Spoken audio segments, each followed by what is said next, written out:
Hello दोस्तों, स्वागत है आप सभी का हमारे YouTube channel KVR coaching classes पर। दोस्तों, जब कल बात कर रहे थे हम क्लास 9 की मैथ के टॉपिक एक ए के बारे में, जिसमें से 5 सवाल आपके हो चुके हैं। अगले सवाल ये पार्ट 2 वीडियो में हम आपको अगले सवाल उसके आगे यानी 6 से पूरे जितने इसमें के सवाल एक्सरसाइज 1 में हैं आज उनको हम देने वाले हैं। ठीक है, तो ज़्यादा टाइम ना वेस्ट करते हुए सवाल पर चलते हैं। तो जैसे हमारा छठा सवाल था, 5वां सवाल तक हमारा हो गया था। छठा सवाल था उसको कैसे करते। छठे सवाल में क्या कह रहा है हमारा, P प्लस क्यू और P माइनस क्यू का योगात्मक प्रतिलोम ज्ञात करना। ठीक है, P प्लस क्यू और P माइनस क्यू का योगात्मक प्रतिलोम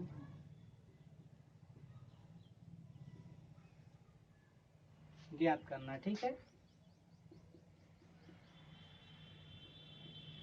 ये हमारा छठा सवाल में है। तो सबसे पहले इसमें हम ये करेंगे, P प्लस क्यू का जो योगात्मक प्रतिलोम होगा, P प्लस क्यू का योगात्मक प्रतिलोम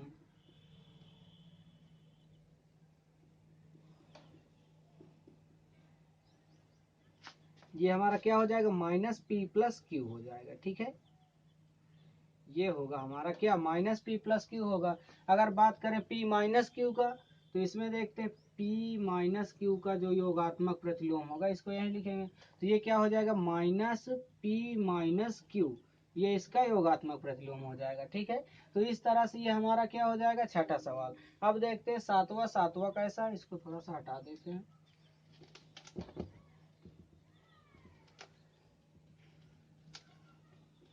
सातवें में हमारा क्या कह रहा है उसको भी देख लेते हैं थोड़ा सा। सातवां हमारा कह रहा है x के किस मान के लिए, में लिख देते, क्या कह रहा है, x के किस मान के लिए 5 गुणे 3 गुणे 2, x के, इसको थोड़ा सा लिख देते इसमें से। ये हमारा सातवां क्या कह रहा है, x के किस मान के लिए 5 गुणे 3 गुणे 2 और ये बराबर में इधर क्या करें, 5 गुणे 3 गुणे x का कथन सत्य है। तो इसको हम कैसे करेंगे, तो सबसे पहले इसमें हम लिखेंगे ये वाली संख्या, ये वाला, और फिर इसके बाद ये वाला लिखेंगे। ठीक है, तो इसमें हम क्या करते हैं, ये होगा 5 गुणे, ये कितना हो जाएगा, 3 गुणे 2, ये हमारा बना बराबर की इधर क्या हो जाएगा, हमारा ये वाली संख्या होगी, यानी 5 गुणे 3 और ये गुणे में हो जाएगा हमारा x। ठीक है, तो इसमें ये देखना, इसमें साहचर्य नियम जैसे इसमें काम हो रहा है। तो ठीक है, ये कितना हो जाएगा हमारा 5 गुणे 3, तो ये हो जाएगा। अब ये 2 क्या होगा, बाहर आ जाएगा। जैसे इसमें इसमें 5 गुणे 3 ये बना, तो इसको अगर बना देंगे तो 2 बाहर आ जाएगा। अब इसमें क्या करते हैं, तो अब इसमें जब ये 3 बाहर आ गया तो हमारा ये 5 गुणे 3 ये अंदर हो गया, 2 बाहर आ गया, तो हमारा कितना बचेगा, इसमें भी ऐसे बच 5 गुणे 3 और ये हमारा x की जगह में कितना हो जाएगा, x और 2, इसको क्या करते हैं, बाहर कर लेते हैं। तो x बराबर हमारा कितना आ जाएगा, 2, यानी x की जगह में क्या करेंगे, अगर हम 2 को रख दे तो हमारा ये मान आ जाएगा। जैसे इसमें 5 गुणे 3 गुणे 2 है, तो इसको 5 गुणे 3 कर लिए, 2 को बाहर कर लिए, 5 गुणे 3 इसमें है, तो इसको करके x की जगह में क्या लिख दे, 2 लिख दे, तो हमारा दोनों क्या हो जाएगा, बराबर हो जाएगा। अगला देखते हैं आठवां, उसको भी कैसे होता है उसको भी देख लेते हैं थोड़ा सा। आठवां हमारा सवाल ये कहता है, पूर्णांकों में ऐसी कौन सी संख्या है जो स्वयं को योज्य प्रतिलोम बताती है। ठीक है, तो पूर्णांक जो होते हैं उसमें ऐसी कौन सी संख्या जो स्वयं को योज्य बताती है, उसको हमें बताना है। तो उसमें हमें ये बताना, जो शून्य है वो स्वयं को अपने आप में, पूर्णांकों में शून्य जो है वो अपने आप को योज्य बताती है। ठीक है, इस तरह से हम बताएंगे। अब नौवां जैसे करते हैं तो उसको इसी तरह से सिर्फ उसमें लिखना है। आठवें में नौवां का कह रहा है, यदि a एक समधन पूर्णांक है, यदि a एक समधन पूर्णांक है,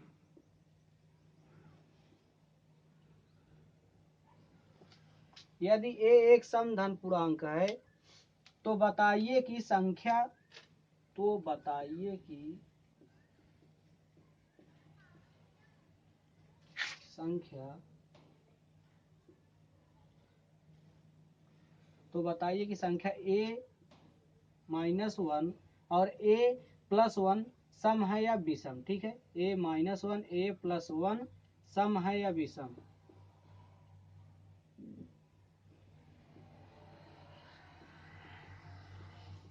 इसको बताना है। 9वें में ये कह रहा है यदि a एक सम धन पूर्णांक है तो बताइए कि संख्या a-1 a+1 सम है या विषम। इसको हमें कैसे बताना है, तो इसमें हम ये लिख सकते हैं यदि a एक सम धन पूर्णांक है, यदि a एक सम धन पूर्णांक है तो विषम संख्या, यदि a एक सम धन पूर्णांक है, सम धन पूर्णांक है, ये हमारा क्या है, एक समधन पूर्णांक है, ठीक है। तो तब a-1, तब a-1 का जो होगा एक विषम संख्या होगी तथा एक विषम संख्या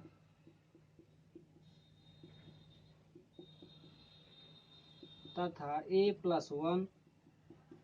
a+1 जो होगा हमारा क्या होगा, a+1 भी विषम होगा, a+1 भी विषम होगा। तब हम इसमें क्या कह सकते हैं, a-1 और a+1 जो है दोनों क्या है, विषम संख्या है। तब a-1 और a+1 दोनों क्या हैं, विषम है, ठीक है। इस तरह से हमको इसमें क्या करना है, लिखना है। अब देखते हैं 10वें में 10वां क्या कह रहा है हमारा, ये हमारा क्या होगा, कंप्लीट हो गया। अब इसके बाद देखते हैं 10वां को कैसे करना है, ठीक है। 10वें में कह रहा है संख्या रेखा पर 5 और 7 का योग लिखिए। तो सबसे पहले हमें एक रेखा बनानी है संख्या, फिर उसमें क्या लिखना, संख्या लिखना, तो हमारी वो क्या बनेगी, संख्या रेखा बनेगी। तो हम एक तो रेखा खींच लेते हैं पहले। अब इसमें क्या करते हैं, संख्या लिखते हैं, ठीक है। जैसे हम लिखें -3, -2, -1, 0, 1, 2, 3, 4, 5, 6, 7, 8, 9, 10, 11, 12, 13, जैसे हम यहाँ तक बनाए। अब इसके बाद हम इसमें क्या करेंगे, ये देख रहे कह रहा है 5 और 7। पहले देखेंगे इसमें 5 कहाँ, ये हमारा 5 है और ये हमारा क्या है, 7 है। इनको दोनों का योग जो है, योग क्या करेंगे, इनके दोनों का योग 7 और 5 कितना होता है हमारा, 12, ठीक है। तो हम क्या करेंगे, 0 हमारा यहाँ है, तो 0 से पहले 5 तक आएंगे हम संख्या रेखा बनाते हुए, फिर इसके बाद 5 से कहाँ जाएंगे, 12 पर जाएंगे, ठीक है। इस तरह से ये हमारा एक क्या बनेगा, संख्या रेखा का योग बनेगा, ठीक है। तो अगर हम इसको करना चाहें तो ये हमारा कितना, 5 और प्लस ये 2 है, ठीक है। तो 5 प्लस ये कितना है, 7 है, सॉरी 7 है, तो ये कितना हो जाएगा हमारा 12। 5 और 7 का योग जो होगा हमारा संख्या रेखा पर, 5 और 7 का योग जो होगा ये कहाँ होगा, 12 पर होगा। इस तरह से हमको क्या, इस तरह से इसको बनाकर हल कर लेना है, ठीक है। 11वें पर देखते हैं, 11वां हमारा क्या कह रहा है, 11वां ये कह रहा है निम्नलिखित कथनों में से कौन से सत्य और असत्य हैं, ठीक है। इसमें 3 ऑप्शन दिए हुए हैं, इनको हमें सत्य असत्य बताना है, ठीक है। तो सत्य असत्य इसको कैसे बताएंगे, तो इसमें क्या कह रहा है, 11वें में कह रहा है पहला ए नंबर जो है हमारा क्या कह रहा है, वो क्या कह रहा है हमारा कि दो धन अभाज्य पूर्णांकों का गुणन सदैव अभाज्य होता है। जब धन पूर्णांक है तो अभाज्य कहाँ से, सम धन पूर्णांक है तो क्या होगा, अभाज्य कहाँ से होगा, नहीं होगा, तो इसको क्या कहेंगे, ये हमारा असत्य है। पहला जो है हमारा क्या है, असत्य है। अब देखते दूसरा बी वाला क्या कह रहा है, बी वाला ये कह रहा है दो धन अभाज्य पूर्णांकों का योग सदैव अभाज्य होता है, तो ये भी हमारा क्या असत्य है, ठीक है। ये भी हमारा क्या कहलाएगा, असत्य कहलाएगा। अब तीसरा क्या कह रहा है, तीसरा देखते हैं, यानी सी नंबर, यदि ए और बी कोई ऋण पूर्णांक है तब ए प्लस बी सदैव एक ऋण पूर्णांक होगा। यस बिल्कुल, अगर कोई संख्या ऋण पूर्णांक में है, जैसे ये माइनस में है, तो उसका जो क्या होगा, योग होगा, तो क्या होगा, पूर्णांक जो होगा क्या कहलाएगा, ऋणी में तो कहलाएगा। यानी ये जो सी नंबर वाला है, यानी तीसरा नंबर वाला है, ये क्या कहलाएगा, ये सत्य कहलाएगा, ठीक है। तो इस तरह से हमको इसमें क्या करना है, इसे सिर्फ देखना और बताना है कि हमारा सत्य है या असत्य, ठीक है। तो 11 हमारा इस तरह से हो जाएगा। अब 12 नंबर देखते हैं, 12 वाला कैसे होगा, 12 नंबर, 12 नंबर कह रहा है यदि ए एक धन पूर्णांक है तो दिखाइए कि सम संख्या जो है हमारी, यदि ए एक धन पूर्णांक यदि ए एक धन पूर्णांक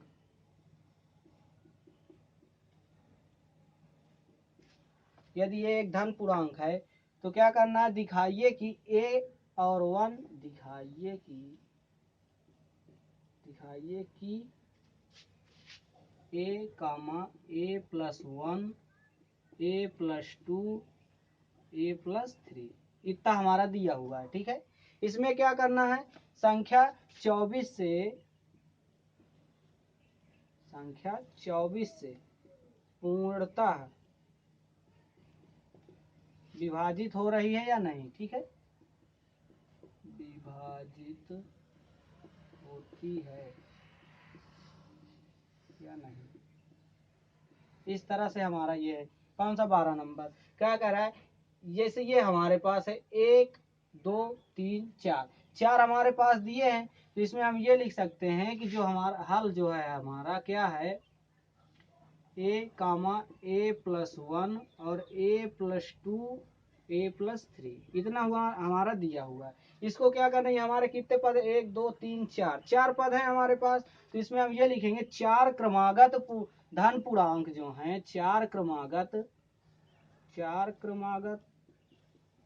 धन पूर्णांक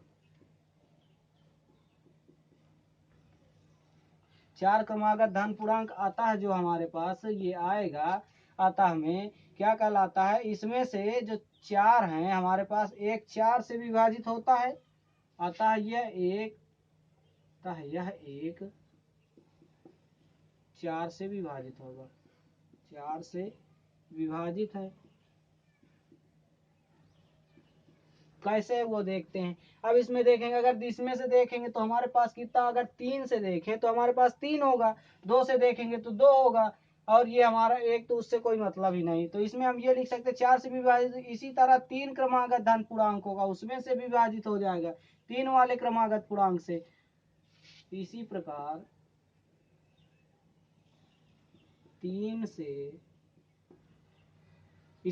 3 से हमारा क्या हो जाएगा, ये क्रमागत हो जाएगा, 3 से क्रमागत धन पूर्णांक। ठीक है, धन पूर्णांक। अब इसके बाद कह सकते हैं इसी तरह उसमें 2 से भी ये हो जाएगा, तो हम इसको पूरा बनाएंगे कैसे, जब पहला और दूसरा चौथा है, 4 पद दिए हैं, 1 2 3 4, तो चौथा से 4 से विभाजित हो गया, 3 से 2 से ये हमारा क्या हो गया, विभाजित हो गया, तो इसको हम लिख सकते हैं। तो जो ए और ये ए प्लस 1 है, ए प्लस 1 और कितना दिया हमारे पास, ए प्लस 2 और ए प्लस 3 दिया हुआ है ना, इस तरह से दिया है। तो हमारा ये क्या हो जाएगा, ये 4 है, 4 से विभाजित हो रहा है, और 3 से भी विभाजित हो रहा है, और कितना 2 से विभाजित हो रहा है, तो बराबर के यहाँ कितना पूछ रहा है, 24 से पूर्णता हो करती है या नहीं, तो क्या होगा, 4 3 12 दूना 24, यानी इसके बराबर ये आ रहा, तो हम ये बता सकते हैं ये पूर्णता विभाजित हो रही है, या कह सकते हैं यह पूर्णता विभाजित होती है,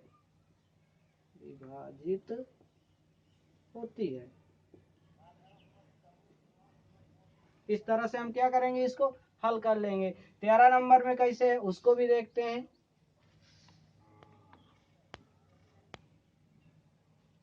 13 नंबर में ये है हमारा, क्या कह रहा है, यदि ए एक धन पूर्णांक है और बी एक विषम धन पूर्णांक है, ए एक सम धन पूर्णांक है, बी एक क्या है हमारा, विषम धन पूर्णांक है, तो बताइए निम्नलिखित संख्याओं में से कौन सी सम संख्या होगी। हमारे पास संख्या भी है, उसको देखते हैं कैसे, जैसे ए स्क्वायर बी स्क्वायर, ए स्क्वायर और बी स्क्वायर, ये हमारे पास, और संख्या इसमें क्या दी हुई है, plus A B, A plus B comma करके है। ठीक है, अब इसमें दिया ए गुणे बी, ठीक है, और दिया है क्या, ए plus 1 B, A plus B plus 1, ठीक है, ए प्लस 1 कॉमा करके बी, ये है बी प्लस 1, इतना हमारे पास दिया हुआ है। तो इसमें क्या कह रहा है, जो हमारा ए है वो क्या है, एक धन पूर्णांक है, ठीक है, और बी क्या है, विषम धन पूर्णांक है।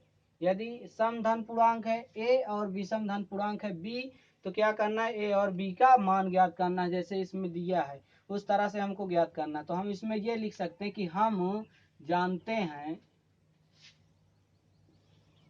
हम जानते हैं कि, अब इसके आगे हमें क्या करना है, जैसे इसमें कह रहा है हम जानते हैं कि सम संख्या का गुणा सम से, सम संख्या का गुणा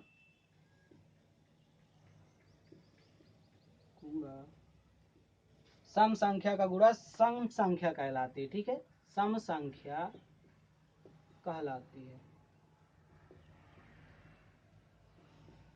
ठीक है, अब इसमें कहते हैं विषम का विषम से करेंगे तो विषम संख्या कहलाएगी। विषम का विषम से, विषम का विषम संख्या से गुणा करने पर हमारी विषम कहलाएगी। अब इसमें क्या कहता है, सम संख्या का विषम संख्या से गुणा सम कहलाता है।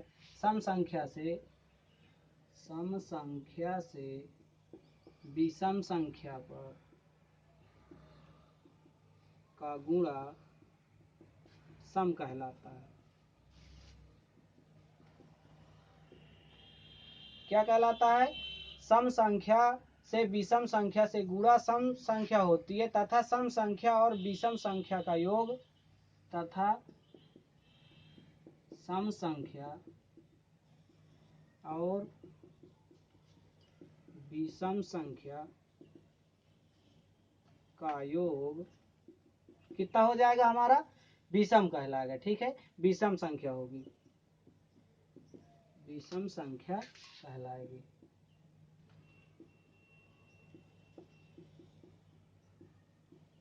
ठीक है, तो ये हमारा इतना हो जाएगा। अब इसमें हम इसमें क्या लिख देंगे, सम संख्या का सम के साथ तो सम होगा, विषम का विषम के साथ तो विषम होगा। अगर सम संख्या और विषम संख्या का योग क्या कहलाता है, जैसे हमारा ये दिया सम संख्या का विषम संख्या का गुणा जो होता है क्या कहलाता है, हमारा सम कहलाता है। तो हम इसको लिखेंगे कैसे, तो ये हमारा क्या बन जाएगा, इसको कर लेते हैं और इसको ये इतना हम क्या करेंगे, इसको अलग कर लेंगे। कितना हो जाएगा हमारे पास, ए स्क्वायर ये बनेगा। ठीक है, और कितना बनेगा, ये ए गुणे बी, ए गुणे बी ये भी हो जाएगा हमारे पास। ठीक, अब बनेगा ये हमारा ए प्लस वन। ठीक है, ए प्लस वन और ये ए प्लस टू, ये पूरा आ जाएगा ए प्लस वन और ये कामा करके बी और ये बी प्लस वन, ये भी इतना हमारा क्या पूरा आ जाएगा। इस तरह से ये हमारा बन जाएगा। अब देखते हैं 14 वाला कैसे, 14 वाले को भी हल कर लेते हैं। ठीक है,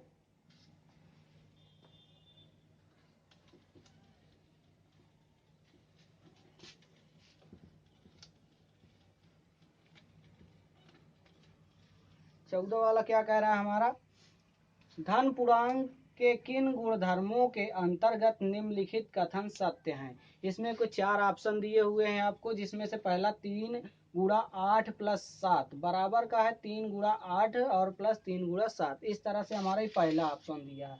तो इसको ये बताना है कौन से गुणधर्म पर कार्य करता है। जैसे हम पहले वीडियो में बता दिए गए थे कि 3-4 नियम है, उनको ये बताना कौन से नियम पर क्या लगेगा। ठीक है, उसमें हम बता ही दिए थे कौन सा नियम कहाँ लगने वाला है। ठीक, तो इसमें पहला देखते हैं, पहला हमारा कितना है, 3 गुणते 8 और कितना है हमारे पास गुणे में 7। ठीक है, और बराबर का इधर कितना दिया हुआ है, 3 गुणे 8 प्लस 3 गुणता 8 और प्लस का इधर कितना दिया है, 3 गुणे 7, इतना दिया है। तो इसको ये बताना है कौन से गुणधर्म पर यानी कौन से नियम पर ये फॉलो हो रहा है। ठीक है, तो इसको ये बताना, यह एक योग, यह योग या इसका गुणा करने पर कितना हो जाएगा हमारा।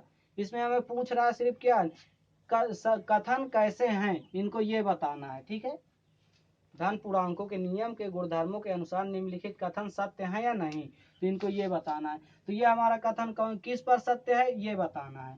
तो ये जो हमारा नियम होगा, यह योग गुणा के वितरण के नियम पर, गुणे के या गुणा के वितरण योग के नियम पर, वितरण योग के, ठीक है, गुणा के वितरण वितरण योग के, गुणा के वितरण नियम पर, या तो कह सकते हैं योग गुणा के वितरण योग या नियम के को फॉलो करता है। ठीक है, यानी उसके उसके हिसाब से ये हमारा चल रहा है। ठीक है, इस तरह से हमको बताना है, यानी नियम पर चलता है या कह सकते हैं नियम पर सत्य है। ठीक है, गुणा के वितरण योग पर यह नियम सत्य है,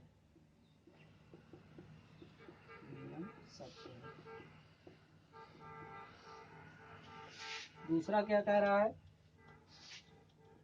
3 प्लस ये कितना है हमारे पास 5 और 9 है, और कितना दिया हमारा बराबर 3 प्लस 5 और ये बाहर 9 है। ठीक है, इस तरह है। तो ये हमारा कौन सा नियम कहलाएगा, ये हमारा कहलाएगा साहचर्य नियम पर। ठीक है, जैसे कि उदाहरण में हम वीडियो में एक बताए भी थे, एक उदाहरण भी दिए थे कैसे हमारा साहचर्य नियम है, कैसे हमारा क्रम विनिमय नियम है। ठीक है, उस तरह से इसको करना है। तो ये जो हमारा दूसरा क्या कहलाएगा, साहचर्य नियम का पालन करता है। ठीक है, साहचर्य नियम का पालन, साहचर्य नियम का पालन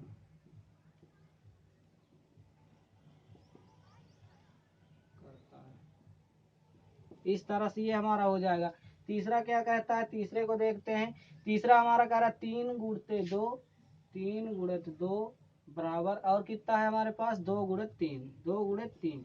तो ये हमारा कौन सा नियम पर आधारित है, तो इसको हम ये बता सकते हैं कि जो इस पार संख्या और इस पार संख्या, तो वो कौन सा नियम पर आधारित है, क्रम विनिमय नियम पर। ठीक है, तो इसको हम लिख सकते हैं कि यह क्रम विनिमय नियम, क्रम विनिमय नियम पर लागू होता है, या पर उस पर ये चलता है, यानी उसका यही नियम है। इस तरह से हम लिख सकते हैं। तो ये हमारा कौन सा नियम होगा, क्रम विनिमय नियम। ठीक है, चौथा हमारा क्या कहता है, चौथा 3 गुणित 5 और a गुणित 5 है, तो a बराबर 3। इस तरह से हमारा कोई दिया है, तो ये हमारा कौन सा नियम होगा, चौथा वाला।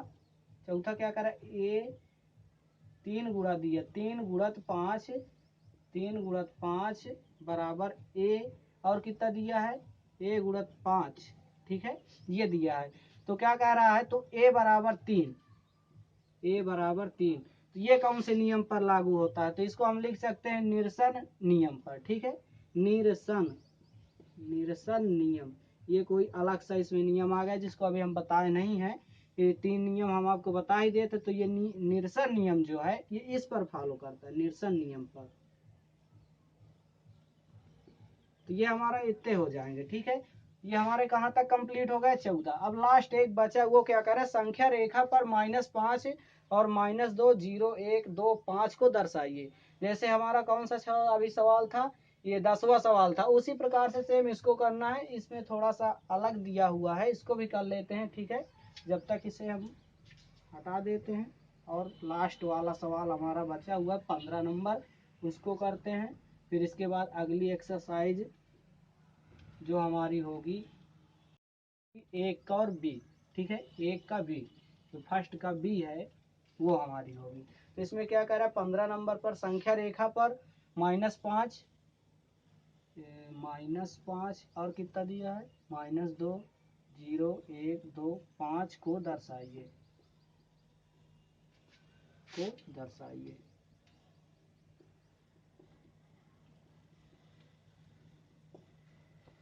तो इसमें सबसे पहले हम क्या करेंगे, एक संख्या रेखा बनाएंगे इस तरह से, जैसे हम अभी 10वें सवाल पर बनाए थे।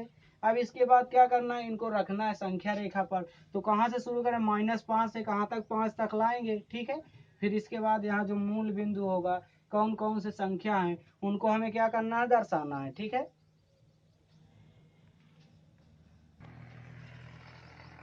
ये हमारा बनेगा -5 -4 -3 -2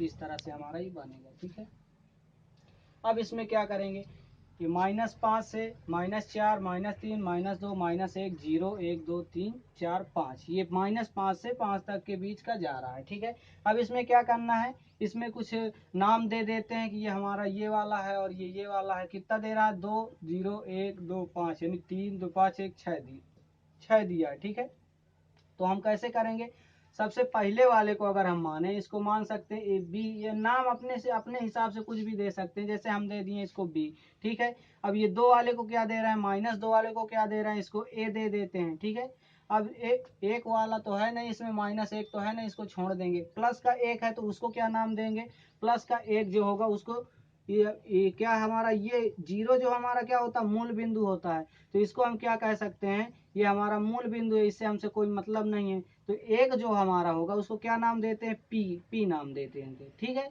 और 2 है हमारा प्लस का, तो इसको क्यू नाम दे देंगे। और लास्ट में कितना है हमारा 5 है, तो इसको हम क्या कह सकते हैं, आर कह सकते हैं अपने हिसाब से, यानी कुछ भी नाम दे सकते हैं। जरूरी नहीं कि BAOQ कुछ भी नाम हो, अपने हिसाब से आप कुछ भी नाम दे सकते हैं। इसमें ये कह रहा है -5 2 0 1 2 5 को क्या कह रहा है, संख्या रेखा पर दर्शाइए। तो हमने एक संख्या रेखा बनाई, उसमें संख्या लिखी और उसमें क्या हम नामों को दर्शा दिए कि ये भैया जो -5 है वो बी नाम वाला है, और ये -2 है वो ए नाम वाला है, और ये कौन सा है, एक जो है हमारा पी नाम वाला है, और 2 हमारा क्यू नाम वाला, और जो हमारा 5 है वो आर नाम वाला। इस तरह से हमारे पूरे हो जाएंगे। तो हमारा पूरा सवाल ये खत्म हो चुका है। अब अगली एक्सरसाइज जो हमारी होगी प्रश्नावली 1 का बी, ठीक है, प्रश्नावली 1 का बी, वो आपको कल वीडियो उसकी मिल जाएगी, ठीक है। जब तक के लिए इतना ही आप करिए, ठीक। वीडियो अगर पसंद आई हो आपको तो वीडियो को लाइक कीजिएगा और चैनल को भी सब्सक्राइब कर लीजिएगा।